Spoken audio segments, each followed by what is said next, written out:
mesdames, alors d'abord je vais vous dire que entre autres c'est vrai que j'avais fait une petite interruption au niveau des cours et en fait je vais vous expliquer comment dans la vie parfois on ne se rend pas compte on fait des choses et on ne se rend pas compte des répercussions que ça peut avoir, positives comme négatives. Baruch Hashem dans ce cas-là bien précis c'est positif.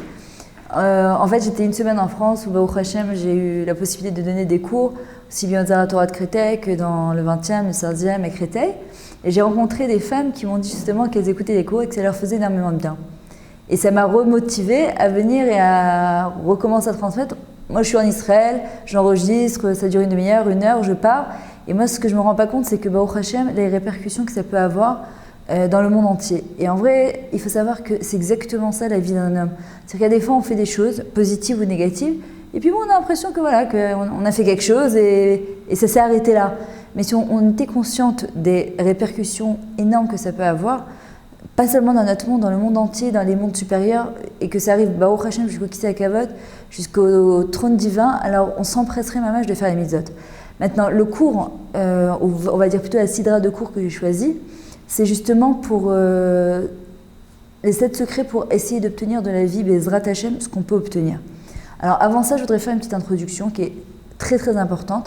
Et pour celles qui vont avoir ce mérite d'écouter ce cours, de la même manière que moi j'ai eu ce mérite de pouvoir le préparer, c'est quelque chose qui est, pour moi en tout cas, ça a été révolutionnaire, c'est quelque chose qui m'a transformé ma vie, littéralement, mon kécher, mon lien avec Akadosh Baruch Hu, et ma relation avec les gens et avec moi-même surtout.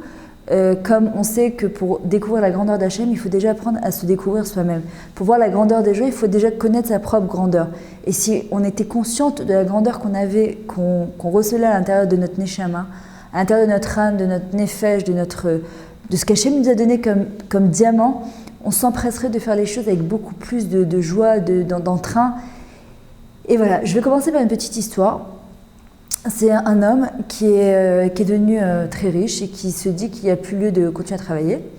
Donc il se dit qu'il va tourner un petit peu dans le monde pour essayer d'aider les gens. Et un jour il arrive donc dans un marché et il voit une personne qui est complètement recroquevillée sur lui-même, ternie, pas de joie de vivre du tout, et avec un étalage de marchandises à côté. Il s'approche de lui dit « Tu sais, si tu veux essayer de vendre ta marchandise, c'est pas de cette manière-là. Tu es complètement recroquevillé sur toi, franchement, on n'a pas envie de s'approcher de toi. » Et de lui répondre, c'est facile de parler quand on est riche, moi la vie pour moi elle est difficile, et l'homme de lui dire, écoute tu sais quoi, viens avec moi je vais t'aider. Il l'amène dans sa maison, il ouvre son coffre-fort et puis il lui sort un lingot d'or. Il lui dit, tu sais quoi maintenant, toi et toutes tes générations, pendant en tout cas quelques temps, vous êtes riches. Donc je te demande une seule chose, quand demain matin tu arriveras au marché, je veux te voir souriant et tu verras comment tu vas attirer des clients. Donc il cache bien son lingot d'or, stupéfait et en même temps très content. Il arrive le lendemain matin et puis il commence à crier « Venez m'acheter ma marchandise, venez m'acheter ma marchandise ». Et Baruch Hashem, la roue elle tourne et lui-même devient très très riche. Et il décide aussi à un certain moment, il se dit « Ça sert à rien de continuer à travailler, je vais aider les gens comme le premier m'a aidé ». Et puis il arrive, il revoit exactement la même scène de quelques années auparavant et puis il voit un homme assis par terre, pareil, terni, aucune joie de vivre et il lui dit « Tu sais, c'est pas comme ça que tu vas vendre ta marchandise ». Et il lui dit, c'est facile de parler quand on est riche. Alors il lui dit, non, j'étais exactement dans la même situation que toi, mais viens, tu sais quoi, je vais t'aider. Il l'amène chez lui, il sort ce fameux lingot d'or. Et il lui donne, il lui dit, maintenant, t'es riche, toi et toutes tes générations. Donc demain matin, quand j'arrive au marché, je veux te voir souriant. Le lendemain, il arrive et il voit le monsieur, mais complètement décomposé, encore pire que la veille. Il lui dit, attends, je comprends plus du tout là, c'est quoi cette tête? Je t'ai donné de l'argent, je t'ai donné de quoi te retourner, et c'est quoi ce visage que tu as? Il lui dit, c'est un lingot d'or. Il lui dit, je l'ai cassé parce que j'avais besoin d'un peu d'argent, j'ai voulu vendre un petit morceau. Et en vrai, il n'y a que de la pierre à l'intérieur.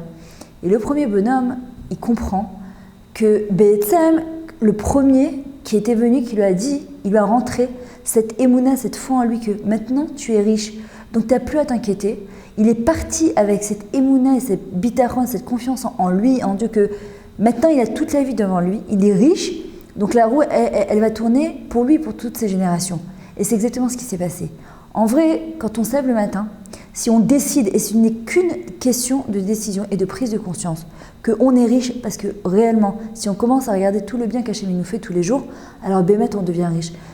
Si on se dit simplement qu'on est riche matériellement, spirituellement, au niveau de notre corps, de notre santé, de nos maris, nos enfants, la vie en général, d'être né juif, d'avoir un but dans sa vie, alors la vie, elle tournera Bezrat Hashem pour le bien. Quand une personne, elle se sent miskena, malheureuse, alors elle s'attire aussi la miskenout et elle traîne la vie avec elle et la vie devient une fatalité. Et c'est dommage parce qu'on a beaucoup moins de chances de réussir, alors que si on prend la deuxième direction, on a beaucoup de chances de réussir. Et ça sera les autres parties du cours, Bezrat Hashem. Maintenant, il faut savoir que le matin, quand Kadosh Baruch Hu, en même temps que nous on fait notre fila, il y a un moment, après la Kedat Yisraël, si vous voyez dans le Sidour, dans le Shacharit du matin, il y a une fila, on dit que c'est la fila principale d'Akadosh Baruch Hu, et je vais vous la lire. Yiratan milefana shirbeshu rachamai al kaasa vegolu rachamai al midotai veikanes lebanai lifne mishurat adin veetnaeg itam bemidat arachamim. Ce qui veut dire, il y a une fila qu'Akadosh Baruch Hu fait, et il demande tous les jours que sa miséricorde puisse conquérir sa colère et que sa miséricorde puisse avoir de l'emprise sur ses midot, sur ses qualités, enfin sur ses traits de caractère, et qu'il puisse se comporter avec nous l'ifne mishurat adin, je vais vous expliquer dans quelques instants, et je puisse me comporter rak bemidat arachamim, rak de manière miséricordieuse avec mes enfants. C'est quoi l'ifne mishurat adin? L'ifne mishurat adin, c'est un jour, c'était un Shabbat, mon fils, il avait à peu près 7-8 ans, et sans faire exprès en jouant au ballon, il a cassé la vitre de mon voisin de palier. Maintenant, on a un bon relationnel. Ça fait 15 ans, Baruch Hashem, c'est mon voisin de palier, et tout se passe, grâce à Dieu, très bien. On a posé la question au Rav Yitzhak Yosef, fils du Rav Yosef, qui nous a répondu qu'Al Pi Halacha, on n'est pas tenu de rembourser cette vie dans la mesure où il est moins que Bar Mitzvah, donc pas responsable de ses actes. Mais, il est fini Mishurat Adin, pour ne pas compliquer notre relationnel, pour ne pas le rendre désagréable, qui n'est pas Chatshinam de Akpada, qu'il ne nous en veuille pas pour quelques centaines de shekels, c'était même un peu plus que ça. Moi, je vous aurais conseillé de payer cette fenêtre, et c'est ce qu'on a décidé avec mon mari, et c'est exactement ce qu'on a fait. C'est ce qu'on appelle les Fnei Mishurat Adin. Vous êtes dans un supermarché, plus particulièrement en Israël. Ça m'arrive parfois dans un supermarché, quelqu'un me demande de passer avant parce qu'il est pressé. Pour X, Y raison, moi je ne suis pas spécialement pressé. Al Pi Halacha, je ne suis pas tenue de laisser ma place dans la mesure où j'étais avant cette personne-là. Mais l'ifne mishurat adin, c'est que je prends en considération que ça peut m'arriver moi aussi d'être pressé, que j'aimerais bien qu'on me laisse ma place, et donc je la laisse passer avant. C'est ce qu'on appelle l'ifne mishurat adin. Une personne qui se comporte comme ça, qui dépasse le stade de la halakha dans le sens où, c'est vrai qu'il y a la halakha, il y a de la précision de la halakha, mais il y a ce qui dépasse la halakha. Pas venir se jeter sur quelqu'un en lui disant « Ouais, c'est Via Shanara, ouais, t'es pas de Sanoua, ouais, c'est Shabbat, ouais, comment t'arrives à la Beth Knesset ?» C'est vrai qu'il y a de la halachot, mais il y a ce qu'on appelle l'ifne mishurat adin. Essayez de voir le bien qu'il y a chez cette personne-là. Pourquoi? Parce qu'Akadosh Baruch Hu, il se comporte de la même manière avec nous. Mida keneged mida. C'est-à-dire que nous aussi, on fait des erreurs. Nous aussi, on fait des avérotes. Nous aussi, on se trompe. Alors, si Akadosh Baruch Hu doit se comporter avec nous de la même manière, de manière aussi pointilleuse, al pi halacha, je ne sais pas où on serait aujourd'hui. Mais Hachem, il se comporte avec nous l'ifne mishurat adin. Et c'est ce qu'il demande à Akadosh Baruch Hu, de pouvoir se comporter avec nous en dehors de ce qui dépasse le din. Et c'est cette fila principale. Et Hachem, il dit, je vous demande une seule chose, permettez-moi de pouvoir utiliser ma midat arachamim, ma midat de miséricorde. Parce qu'Akadosh Baruch Hu, il est cool, tov, il est que bon. Il n'y a pas, nous on le voit comme quelqu'un parfois avec un bâton dans la main, qui nous atteint à chaque coin de rue pour nous envoyer encore des épreuves, Chas v'Shalom. Et le problème, c'est que plus on le voit comme ça, plus on l'oblige, entre guillemets, à se comporter comme ça. Et plus je vois Akadosh Baruch Hu que sous un angle Kulotov, qui est que bien, qui veut me faire que du bien, comme un père qui aime ses enfants. Et en plus, un père, en général, il veut tout donner, mais il ne peut pas. Un roi, il peut tout donner, mais il ne veut pas. Hachem, c'est Avinu et Malkenu, c'est notre père et notre roi, il veut tout nous donner, et il peut tout nous donner. Maintenant, c'est ce qu'il nous dit à Akadosh Baruch Hu, il dit, je voudrais pouvoir entrer un petit peu dans ta vie, dans tes comportements, pouvoir t'aider, et vers mes mains chez Magalar, en dehors de ce qui t'est dû. C'est-à-dire qu'en vrai, aujourd'hui, on voit que la vie, elle n'est pas exactement comme on pourrait l'imaginer. Quand on voit dans les schémas Israël toutes les brachot qu'il y a, où Chaz v'Shalom ne se comporte pas comme il faut, alors ça devrait être comme ça et comme ça, on voit que Tachles, c'est pas comme ça. Tzadik verra lo, Racha vetavlo. Le tzadik, c'est pas forcément celui qui a une vie paisible, almei nochatinali, et le Racha, faut faire attention parce qu'on ne sait pas qui est Racha et qui est tzadik réellement, donc on n'a pas le droit de juger une personne, mais on va dire que celui qui apparemment, en tout cas extérieurement, il ferait rien de sa Torah et ses mitzvot, on a l'impression que tout est cool pour lui. Alors comment ça marche? Alors déjà, on ne peut pas rentrer dans sa tête dans les comptes d'Akadosh Baruch Hu, premièrement. Deuxièmement, on ne comprend pas du tout. Et troisièmement, c'est que si on fait notre Torah que de cette manière-là, donnant, là, ça devient dangereux. Parce qu'Hachem, il est obligé de se comporter avec nous, donnant. Il faut savoir que la question d'abord qu'on pose, c'est pourquoi, si Akadosh Baruch Hu, il est illimité, pourquoi Milechatrila, il n'a pas créé un monde où il peut nous déverser que de la Midat HaRachamim, que de la miséricorde, que du bien. Ça, c'était Bichal, avant qu'Adam et Chava ils aient fauté, ils étaient dans le Gan Eden, et c'est exactement ce qui se passait maintenant. Akadosh Baruch Hu, quand il a créé notre monde à nous, on dit que il s'est fait petit, il s'est limité, et il a créé ce qu'on appelle le Chalal Apanoui, un vide, un espace vide, pour pouvoir nous permettre d'exister, pour que nous-mêmes, à nouveau, on lui permette d'exister. Lui laisser plus de place. C'est ce qu'il nous dit Hachem. Faites-moi un mishkan que je puisse résider à l'intérieur. On voit aussi que David Amélar dans cet élim, il dit Velibi halal bekirbi. Mon cœur a fait de la place à l'intérieur de moi. Pourquoi? Pareil, pour laisser de la place à Akadosh Baruch Hu. Il y a une notion qui est très importante, que j'ai dû sûrement rappeler plusieurs fois, c'est Shiviti Hachem et Negdi Tamid. J'ai Hachem assis en face de moi. Et c'est ça, faire de la place à Akadosh Baruch Hu. Il y a des fois, on a des problèmes. On a tous des problèmes, petits, grands, moyens. Et le problème, le plus grand problème de tous ces problèmes, c'est qu'on essaye de trouver des solutions tout seul. On sait qu'il est là, Hachem, mais on oublie de s'adresser à lui. D'abord, on se débat tout seul, avec l'oncle qui est banquier, avec l'autre oncle qui est professeur dans je sais pas quoi. Et une fois qu'on n'a plus de solution et qu'on est acculé au pied du mur, alors putain, on se rappelle que peut-être que Yesh Boré Laolam, il y a un maître du monde qui nous a créé, qui nous a mis dans cette situation et qui a aussi la capacité de nous en sortir. C'est ce qu'on dit tous les jours dans la Tfila, Baruch Ata Hashem Elokeinu. Dans chaque bracha qu'on fait, c'est quoi Elokeinu? Traduction notre Dieu, Pirouche, explication, et Baal Ayecholet, Kolo, maître de toutes les forces. C'est-à-dire qu'Akadosh Baruch Hu, il peut tout. Il y en a même qui vous diront qu'il n'y a pas de problème, mais il n'y a que des solutions. Le problème, c'est que nous, on limite Akadosh Baruch Hu dans les solutions. C'est comme si qu'on lui attachait, c'est une image, les pieds et les mains, et qu'on lui disait, vas-y, essaye cette solution. Et Hachem lui dit, ok, je peux essayer, mais c'est pas la bonne. Moi, j'en ai une autre pour toi, une qui arrivera d'un endroit que tu ne peux même pas imaginer. Si simplement on se rappelait de le laisser agir un petit peu, de le laisser un peu rentrer dans notre vie, dans nos comportements, et d'arrêter de croire qu'on est obligé de tout gérer tout seul. Le mari, les enfants, la maison, s'arrêter et lui relancer tout. Hachem, je te fais confiance. C'est toi qui va m'aider, c'est toi qui m'as aidé jusqu'à maintenant, et c'est toi qui m'aideras aussi. Lui relancer un petit peu les choses, arrêter de croire qu'on est obligé de chercher des solutions tout seul. On voit bien qu'au bout du compte, quand on le laisse un petit peu agir, pitam, les gens disent « Ah, pitam, soudain, j'ai une échoua. » Mais d'où elle arrive celle-là? On aurait pu l'avoir beaucoup plus tôt si simplement on avait laissé rentrer Akadosh Baruch Hu beaucoup plus tôt.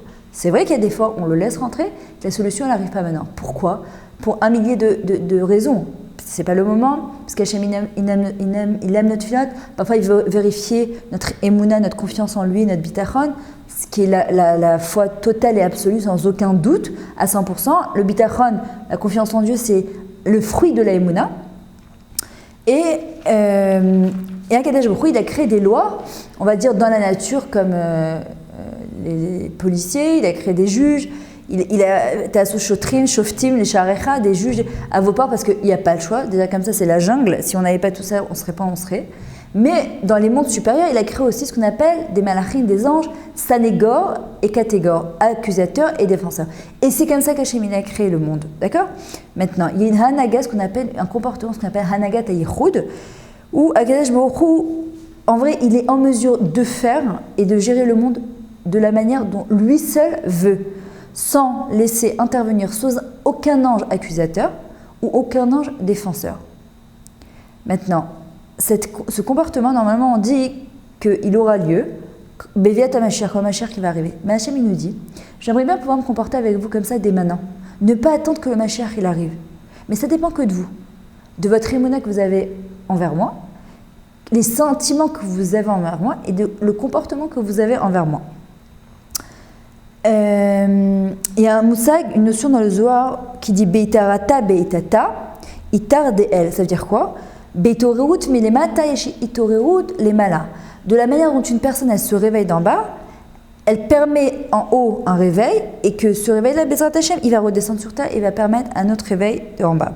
Dans Parashat Naso, le Zohar Kadosh explique qu'il y a deux sortes de rachamim, deux sortes de miséricorde. Il y a ce qu'on appelle la rachamim apshutim, la miséricorde toute simple. Et c'est celle qu'on voit dans la vie de tous les jours. Non, je me comporte comme ça, je suis censé avoir ça. Et si je me comporte comme ça, je suis censé avoir ça. Et on a ce qu'on appelle Rachamim Hagdolim, et ce qui a marqué Bezrat Hashem dans la Keula Akrova, Berachamim Hagdolim et Kafsecha, je vous réunirai dans ma grande miséricorde. C'est une miséricorde justement qui n'est pas liée, Bichlal, aux lois de la nature, aux lois d'en haut, c'est ange défenseur, ange accusateur. C'est Agadol Pro qui fait ce qu'il veut. Mais encore une fois, ça ne dépend que de nous. Le Zohar, il explique, c'est Rachamim Hagdolim, c'est Atika Stuma. C'est quoi Atika ancienne? C'est qu'elle a été créée Bichal avant que le monde il a été créé. Stuma, ça vient du mot Satum, d'accord? Je vous fais l'ulpan en même temps. Satum, c'est quelque chose qui est bouché. Donc on devient des plombiers, on doit déboucher cette chose-là. De quelle manière? On va l'expliquer tout de suite. Si simplement une personne elle disait à Kadosh Baruch Hu, Hashem ani rotza l'orer rachamim shamaim, je voudrais réveiller cette grande rachamim, même si lo magiali shum davar, même si rien ne m'est dû, parce que j'ai fait des avérotes, parce que je me comporte pas bien, parce que je me suis éloignée de toi, parce que je suis en colère contre toi, parce que tout ce que tu veux, mais je reste ta fille. Et c'est ce qu'il dit David Ameller, malgré tout ce qu'il a vécu David Ameller. Il aurait pu appeler son Sefer Tehillim les malheurs de David, comme les malheurs de Sophie, comme les malheurs de Yov. Il a marqué ça Tehillim, la chaîne Tehila. Tehila, c'est une louange. C'est-à-dire qu'à Kadesh Baruch Hu, ce qu'il voit, c'est que David Ameller, il lui dit, malgré tout ce que j'ai vécu dans ma vie, tout ce qu'on m'a poursuivi, toutes les épreuves que tu m'as envoyées, je ne t'ai pas abandonné. Et c'est ce qu'on dit à Kadesh Baruch Hu. Déjà, il faut arrêter de dire que le Ham Israël, c'est un peuple qui est misken, qui est poursuivi, qui est poursaché, qui est traumatisé, qui est je sais pas quoi, que les enfants, ils sont dans une génération où ils ont beaucoup de tentations, et les pauvres, et c'est difficile, et ils sont chutzpanim, mais ils sont effrontés. Nos enfants, il faut leur dire que c'est le concentré du Ham Israël, ce sont les Maccabim du Ham Israël. Et que justement, c'est ce que j'ai à mes enfants, si Hachem vous a mis vous dans cette génération et pas moi, c'est que vous avez des capacités extraordinaires. Parce qu'avec les tentations qu'il y a, essayer de tenir malgré tout, c'est qu'ils ont une neshama miuchedet. On est un peuple spécial, on est un peuple chazak, on est fort. On n'est pas des miskénim poursuivis et pourchassés. On est un peuple spécial. Napoléon, un jour, il passait à côté d'une bête à Knesset, le jour de Tisha B'Av, et il voit des juifs par terre assis en train de pleurer. Il a demandé pourquoi ils pleuraient. Ils ont dit c'est pour la destruction du Beth Amikdash. Et tous les ans, à Tisha B'Av, ils pleurent pour ça. Napoléon l'a dit, si un peuple est capable de pleurer encore pour un temple détruit et qu'ils ont encore cet espoir qu'un jour il sera reconstruit, un peuple avec un passé aussi lourd, c'est qu'ils ont un futur énorme. Et ça, c'est ce qu'on doit se dire aussi pour nous. C'est-à-dire que si parfois il y a des gens qui disent mais regarde la vie que j'ai eue quand j'étais jeune, regarde les parents que j'ai pas eu une éducation religieuse, j'ai pas eu ci, j'ai pas eu ça. Il faut savoir que parfois, et très souvent, et je l'ai vu autour de moi, et si vous voyez dans l'histoire de la Torah, ou même dans l'histoire des gens goy, même des goyim, plus le passé il est difficile et il est lourd, plus si une personne elle décide de se prendre en main, plus son avenir il est énorme. Il faut simplement décider de vouloir surmonter ces difficultés. Rabbi Nachman, il dit dans l'Écouté Moran et Parashat Nasso, Im Adam zoche leorer rachamim yivashel legamre, lo yeshu mechitza biglal avonot veti yeshua behemet. Si une personne, elle arrive à réveiller la grande miséricorde chez Akadosh Baruch Hu,